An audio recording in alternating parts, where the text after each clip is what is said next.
요즘 시장 보면 정말 한숨부터 나오시죠? 그런데 있잖아요. 모두가 이렇게 벌벌 떨고 있을 때 조용히 웃으면서 기회를 잡는 사람들이 꼭 있거든요. 바로 시장에서 20년 넘게 살아남은 베테랑들이죠.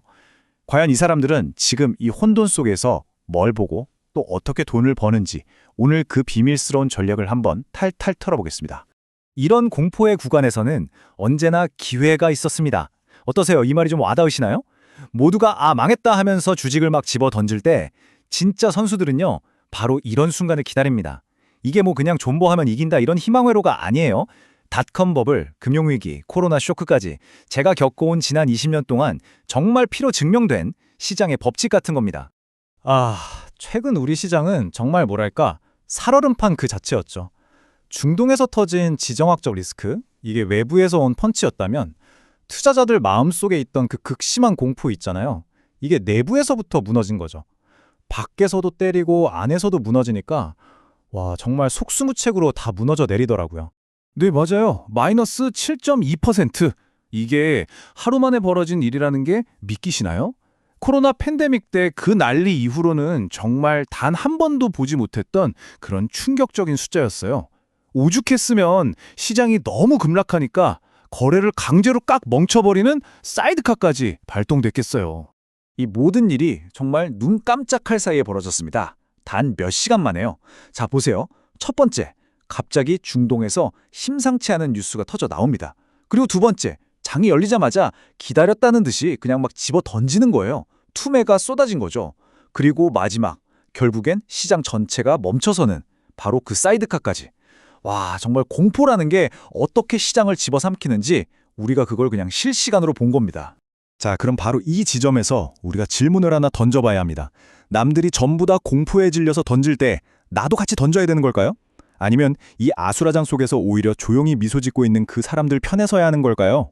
여기서 20년차 베테랑들의 첫 번째 원칙이 나옵니다. 바로 그림자와 본질을 구분하는 거예요. 자, 그림자가 뭐냐면요. 지금 당장 우리 눈앞에 어른거리는 지정학적 뉴스, 패닉셀링 같은 일시적인 공포예요. 금방 사라질 수 있는 거죠. 반면에 본질은 뭐냐? 기업의 실적, 진짜 경제 데이터처럼 쉽게 변하지 않는 것, 바로 그 내재 가치를 말하는 겁니다.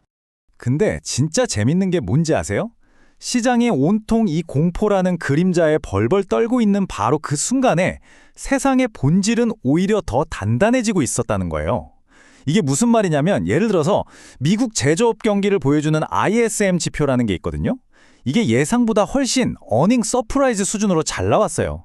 한마디로 전 세계 공장들이 지금 쌩쌩 돌아가고 있다는 신호였는데 이게 전부 패닉셀링이라는 그 시끄러운 소음에 그냥 싹 다 묻혀버린 거죠. 이게 그냥 책상머리에서 나온 이론이 아닙니다. 저도 똑같은 실수를 해봤거든요. 2001년 9.11 테러 때 그때 그 공포 정말 말도 못했어요. 저도 그때 공포에 질려서 가진 걸 다 팔아버렸죠. 근데 결과가 어땠게요? 시장은 저 없이 그냥 회복해버리더라고요. 그걸 멍하니 지켜만 봐야 했습니다. 그때 정말 뼈저리게 배웠어요. 이 그림자에 반응하면 어떤 대가를 치르는지. 자, 그럼 이게 그냥 제 개인적인 경험일까요? 정말 역사는 반복되는 걸까요?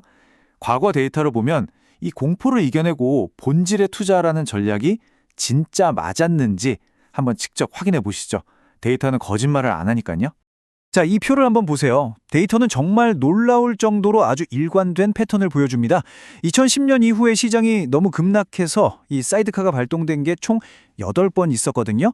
근데 이걸 보면 평균적으로 딱 한 달, 그러니까 23 영업일 만에 손실을 전부 회복했어요. 그리고 여기서 끝이 아니에요. 심지어 2달 뒤에는 평균 5%를 더 올랐습니다. 이게 뭘 의미할까요? 맞습니다. 공포는 짧았고 기회는 길었다는 거죠. 자, 그럼 이 명백한 역사적 교훈을 바탕으로 우리는 지금 뭘 해야 할까요? 첫 번째 전략은 아주 명확합니다. 거친 폭풍우가 몰아칠 때 가장 안전한 항구에 닻을 내리는 거예요. 시장에서는 그게 바로 본질, 즉 펀더멘털이 압도적으로 강한 곳에 집중하는 겁니다.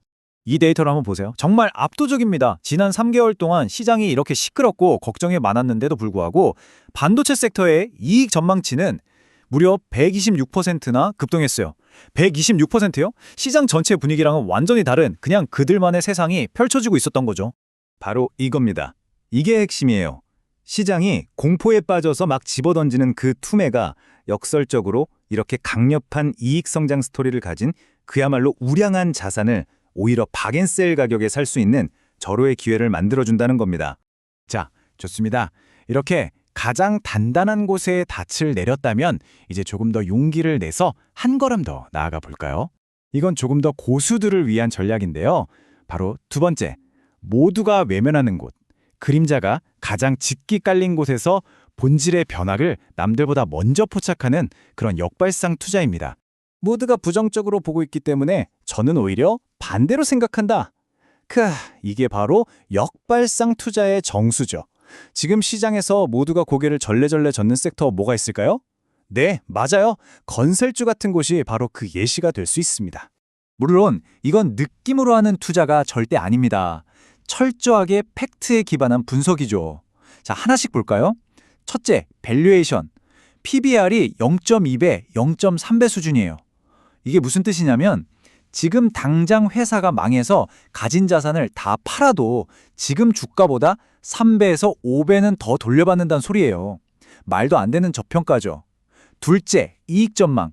바닥을 모르고 추락하던 게 드디어 고개를 들기 시작했어요. 터닝 포인트가 보인다는 거죠.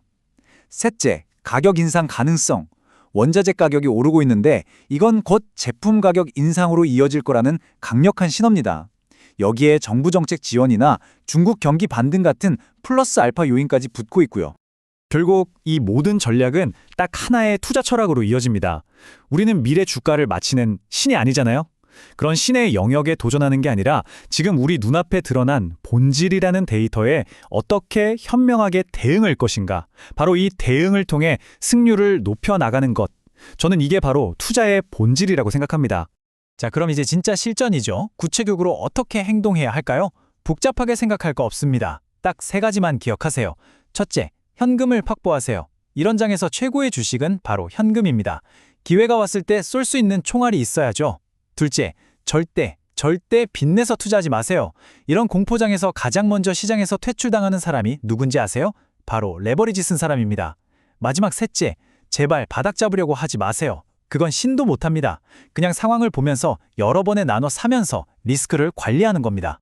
자, 이제 선택은 여러분의 몫입니다. 여러분은 금방이라도 사라질지 모르는 이 공포라는 그림자에 반응하시겠습니까? 아니면 그 뒤에서 묵묵히 빛나고 있는 이 본질의 가치에 대응하시겠습니까? 이 질문에 대한 여러분의 답이 결국 여러분의 계좌를 결정하게 될 겁니다.